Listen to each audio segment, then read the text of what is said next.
Alhamdulillah, salatan wa salaman ala Rasulillah Muhammad sallallahu alaihi wasallam. Amma ba'd.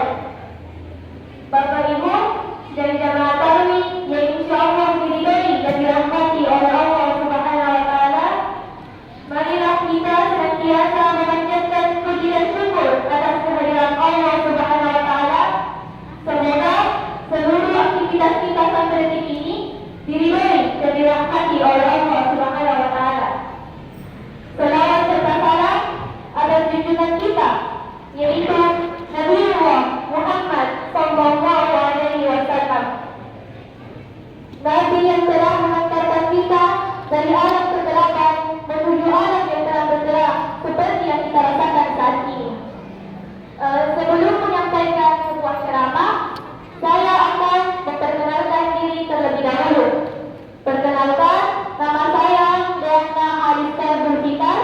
Untuk saat ini, saya sementara mondok di Pondok Pesantren Putri Ummul Mukminin Aisyah, wilayah Sulawesi Selatan.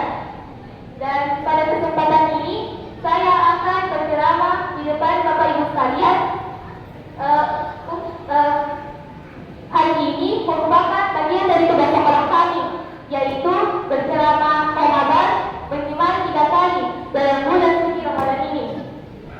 Bapak Ibu dan jemaah tarawih yang insyaallah diridhoi dan dirahmati oleh Allah Subhanahu wa taala, pada kesempatan ini saya akan menyampaikan sebuah ceramah yang berjudul Bertakwalah kepada Allah.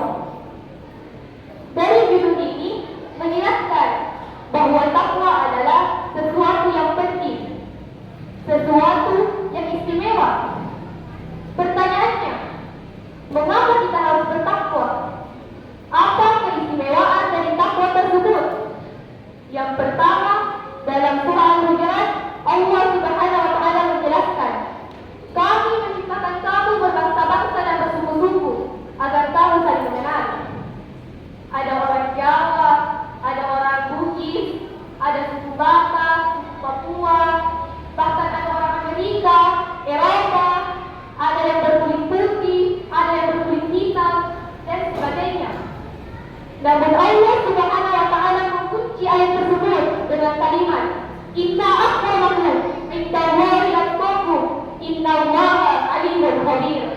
Sesungguhnya yang paling mulia di antara kamu di sisi Allah adalah orang yang paling bertakwa. Sungguh Allah Maha mengetahui dan Maha teliti. Jadi, orang yang paling mulia di sisi Allah itu adalah orang yang paling bertakwa, Bapak Ibu. Saya yakin 100% bahwa kita semua pasti ingin menjadi mulia di sisi Allah. Betul tidak? Kemuliaan itu tidak ditentukan oleh seberapa kaya dia, seberapa tinggi pangkatnya, seberapa besar dan luas kekuasaannya, melainkan dari takwanya. Semakin bertakwa seseorang, maka semakin mulia di sisi Allah Subhanahu wa taala. Yang kedua, mengapa bertakwa itu penting adalah karena Allah Subhanahu wa taala akan menjamin hidup kita. Wa may yattaqillaha yaj'al lahu makhraja. Barang siapa yang bertakwa kepada Allah, niscaya ia akan mendapatkan baginya jalan keluar. Wa yarzuquhu min haitsu la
dan ketakwaannya.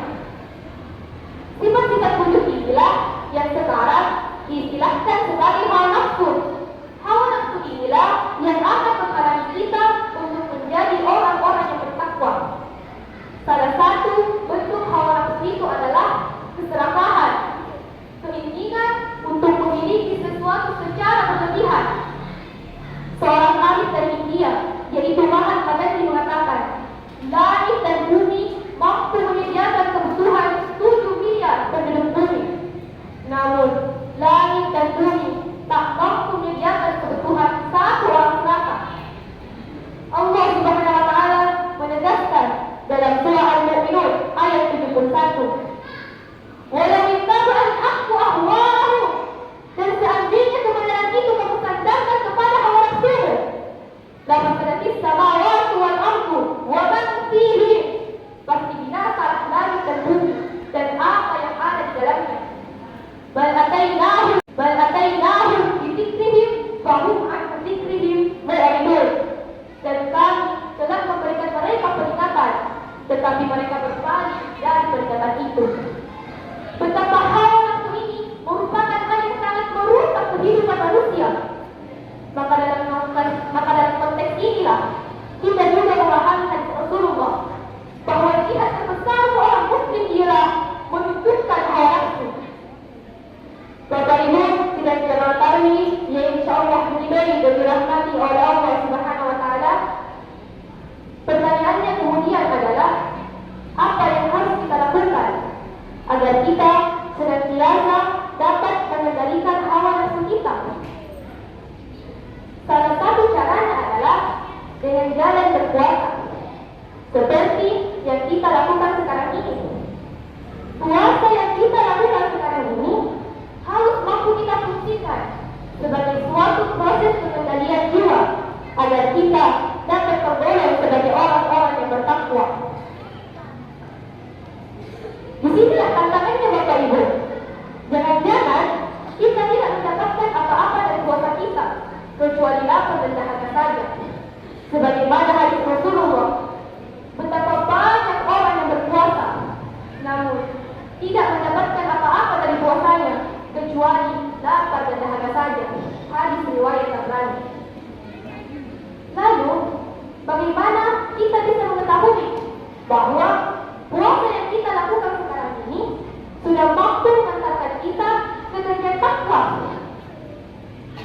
Nah, Allah Subhanahu wa taala memberikan kita bocoran tentang ciri orang yang sudah bertakwa adalah disampaikan dalam Al-Quran surah Al-Mu'minun, surah